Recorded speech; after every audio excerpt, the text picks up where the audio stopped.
Salut les fans du FC Barcelone, salut les fans du football. J'espère que vous allez bien aujourd'hui parce que moi j'ai perdu la forme. Mais avant de continuer la vidéo, j'aimerais vous expliquer mon absence durant presque 2 semaines.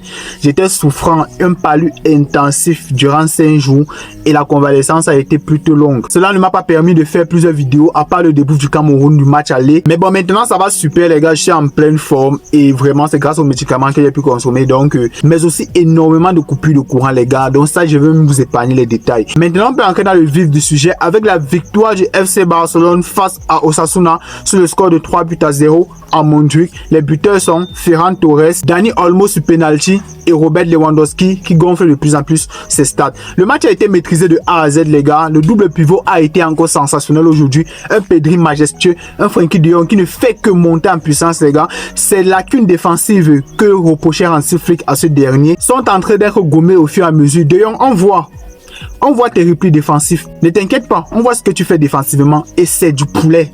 Tu es carrément passé dans une autre dimension. Aujourd'hui, Frenkie de Jong n'a pas joué tout le match. Il a été remplacé à la mi-temps. Mais du peu qu'il a montré sur le terrain, les gars, c'était clairement une masterclass. Osasuna n'a rien pu faire. Osasuna a essayé de ressortir les ballons en procédant en contre-attaque. Mais cela n'a pas porté ses fruits. Pourquoi? Parce que nos 2 milieux récupérateurs ont décidé de défendre cette année. Et c'est là où je vais saluer vraiment Hansi Flick, le tacticien allemand qui a métamorphosé ce milieu de terrain. Avant, c'était des joueurs bons techniquement qui pouvaient garder le ballon. Très fort aussi pour casser les lignes. Mais il a ramené l'aspect défensif. Donc aujourd'hui, on peut les considérer tous les deux comme des milieux complets. Frenkie de Jong qui a fait une masterclass en première mi-temps. Et on va partir sur l'autre côté avec Pedri. Pedri, les gars, qui ne fait que régaler, qui est candidat très certainement pour le ballon d'or cette année, les gars. N'ayons pas peur de le dire. Si FC Barcelone réussit à remporter les titres en fin de saison, notamment soit la Liga ou la Ligue des Champions ou même la Copa del Rey, je vous assure que Pedri, c'est vraiment le plus grand artisan de ce milieu de terrain. C'est le plus grand artisan du football moderne actuellement et c'est le plus grand artisan du FC Barcelone les gars. Sans lui, je pense que le FC Barcelone ce n'est pas le même visage. Certes, ils vont peut-être gagner, mais peut-être pas avec la manière ou peut-être pas avec un large score. Parce que quand Pedri est sur le terrain, il faut déjà être sûr que le match va finir minimum 4-0, 3-0. Ça dépend aussi des adversités. Pourquoi? Parce qu'on ne peut pas se priver d'un tel joueur les gars. C'est impossible, surtout dans les grands matchs. On ne peut pas. C'est repli défensif les gars. Pedri est devenu un défenseur.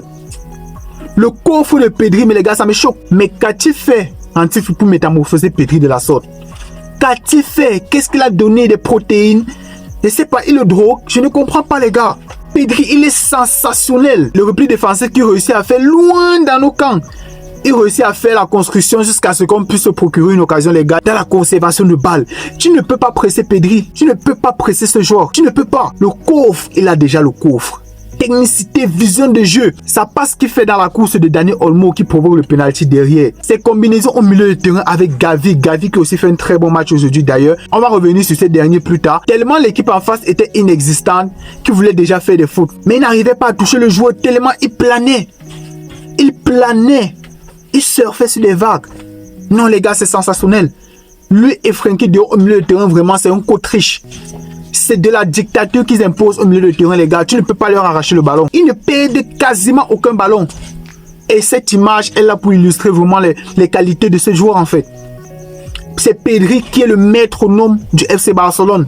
Lamine Yamal et Rafinha sont ses subordonnés. Et en bas maintenant, il y a tous les autres joueurs autour qui se donnent aussi au collectif les gars. Et c'est tout cela qui crée une équipe soudée. Rendez-vous compte sur les 10 derniers matchs du FC Barcelone. Pedri a été élu homme du match 8 reprises. À 8 reprises, il a été élu homme du match. Donc rendez-vous compte de la dinguerie. Les gars, je parle jamais même plus les mots. J'ai même plus les mots. C'est qui ce joueur? C'est qui? On va parler de Pedri, mais on va aussi parler des jeunes de la Masia. Aujourd'hui, Gavi, il était sensationnel. Il y a même une occasion où il voulait mettre sa tête carrément. J'ai rigolé cette partie parce que c'est vraiment du Gavi tout craché, les gars. Vous avez vu, en double pivot, Gavi, c'est le joueur là qui va toujours se donner à 100%. Et aujourd'hui, vous avez encore remarqué. Pour moi, c'est le poste où il excelle le plus, Gavi. Quand ce dernier est en double pivot, avec un joueur qui a les qualités techniques d'un Pedri ou d'un Frenkie de Jong, vraiment, il va sortir le match de sa vie. Sachez déjà ça. Et je pense qu'aujourd'hui, Hansi Flick a réalisé que en numéro 10 n'est pas fort. Ce n'est pas à ce poste-là qu'on a le max de potentiel de Gavi, les gars. Et vous avez encore remarqué aujourd'hui, les gars. Donc aujourd'hui, il nous a pondu une masterclass, les gars. Mais il faut qu'il soit dans la continuité. Ça, c'est ce que je vous reproche aussi un peu cette saison. Il n'est pas dans la continuité, mais après, il revient les ligaments croisés, les gars. C'est plus une petite blessure. Et on va partir du côté du joueur Onat. Bah oui, ce soir, il n'y avait pas Rafinha. Et sur le latéral gauche, il y avait Baldé, les gars. Baldé qui nous a livré une prestation. Mais là, j'ai eu des flashbacks de Davis du Bayern de 2020, les gars. Il a fait une accélération. Il a éliminé 4 joueurs comme ça, là. Mais dommage qu'à la fin. Et c'est ce que je lui reproche même à la fin. À la fin de ses courses, il n'a jamais cette lucidité-là de placer le ballon où il faut, de faire la passe juste au bon moment. Il a des très bonnes courses, il a des très beaux décalages, c'est double contact, accélération, il efface son vis-à-vis une fois. Et vraiment, il a cette aisance-là. Mais dans les fins de course, il n'a pas cette capacité-là, il n'a pas cette faculté-là à être juste dans le dernier geste. J'insiste encore là-dessus, surtout au bout des courses, si vous avez déjà remarqué. Mais aussi, ses centres. Cette année, Baldé s'est nettement amélioré sur cet exercice. Parce que pour moi, c'était un de ses plus grands défauts. C'est un grand latéral, les gars. Défensivement, il est assez solide. Voilà, il est au-dessus de la moyenne. Techniquement, la vitesse, il est au-dessus de la moyenne. Ses fins de course, il doit être un peu plus lucide. Ça, c'est ce que je lui reprochais. Et là, déjà, je pense qu'il va s'améliorer là-dessus. Rappelons-le, il a que 21 ans ou au trop 22 ans. Mais ses centres aussi, il devient de plus en plus précis. Et ce n'est pas qu'aujourd'hui, je vois ça depuis le début de la saison. Bon, c'est pas encore parfait. Ce n'est pas encore du calibre de Georgia là-bas. Mais il devient de plus en plus lucide, les gars. Il soulève la tête avant de centrer. Avant, il centrait sans soulever la tête, mais maintenant, il le fait. Donc, vraiment, énormément de Baldé aujourd'hui. On va revenir sur notre god, notre requin. Sharkinho. C'est comme ça, moi, je l'appelle. Oui. Vous voulez quoi? C'est comme ça, moi, je l'appelle. Vous voulez quoi? C'est le god. Ici, je défends Ferran Torres chaque jour. Sur cette chaîne, il n'y a pas quelqu'un qui défend Ferran Torres comme moi. Et vous avez vu comment, aujourd'hui, il est en train de nous rendre sur le terrain. Il est en train de monter en puissance, les gars. Et dans une très bonne partie de saison, parce que c'est la fin de saison, il va falloir que le banc réponde présent. À l'image aussi d'un Firmino Lopez qui a fait une excellente entrée en numéro 10 avec un Dani Olmo qui s'est blessé. Dani Olmo qui est de plus en plus fragile. J'espère qu'en fin de saison, on va pouvoir trouver la solution à son problème parce que là, les gars, c'est plus possible. Ce dernier ne peut pas enchaîner 10 matchs comme ça, la titulaire. Non, c'est pas possible, les gars.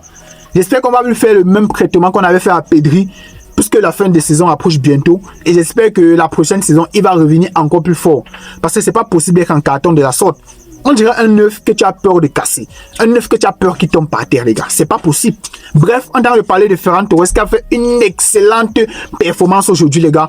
Ferran Torres qui m'a régalé dans les courses. C'est pour cela que moi j'ai dit, il faut parfois alterner. Lewandowski, c'est vrai, c'est un joueur statique et il a plus l'ADN d'un neuf. Mais Ferran Torres, ce qui me plaît avec ce joueur, c'est que dans les courses, il est beaucoup plus intéressant que Lewandowski.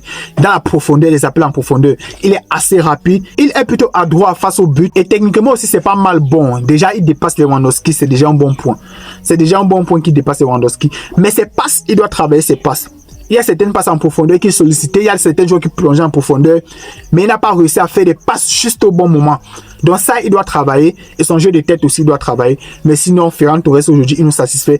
Et c'est bien que tu te réveilles en fin de saison, on a beaucoup de titres à aller chercher durant cette fin de saison. J'espère que tu vas garder le même rythme. Ce dernier est à 15 buts, 17 passes décisives, toutes compétitions confondues cette année, les gars. Donc c'est pour vous dire cette saison autant pour moi. Donc c'est pour vous dire la régularité de ce joueur et je suis vraiment content. Et tous les Barcelonais qui crachaient celui-là, demandez vite pardon. Vite. Et on va continuer avec Lamine Yamal qui nous a fait encore une prestation de dingue aujourd'hui. C'est vrai que ça pêche toujours à la finition parce qu'il y a plusieurs actions qui pouvaient marquer, les gars. Il pouvait faire le geste juste, il pouvait être plus lucide devant les goals. Mais ça va venir avec le temps, les gars. Ne lui en voulez pas. Même les passes décisives, on lui a gâché au moins 3 à 4 passes décisives aujourd'hui. Donc c'est pour vous dire que l'importance de Lamine Yamal est primordiale dans cette équipe. C'est vrai que ce n'est pas celui-là qui a été sollicité le plus, mais quand il fallait recevoir le ballon, faire la différence, il a été présent. Et sa complémentarité avec Jules Koundé aussi, c'est très fort.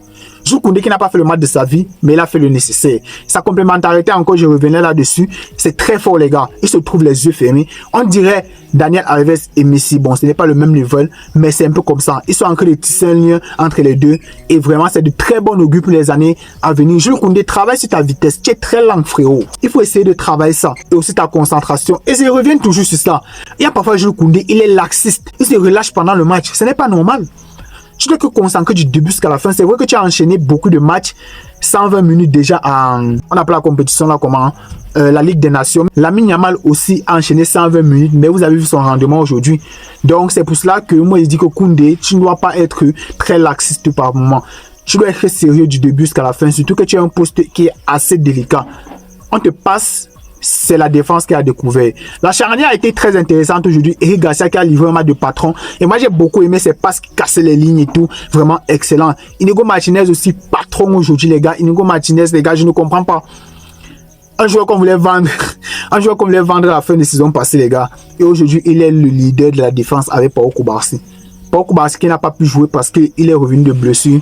Ronald Araujo qui n'a pas joué son deuxième match en Uruguay qui était sur le banc disponible. Donc les entrées ont apporté leur plus-value. Pablo Torres, j'aimerais avoir plus de temps de jeu pour ce gamin, les gars. Il est très intéressant. C'est vrai que dans le dernier jeu, ça pêche.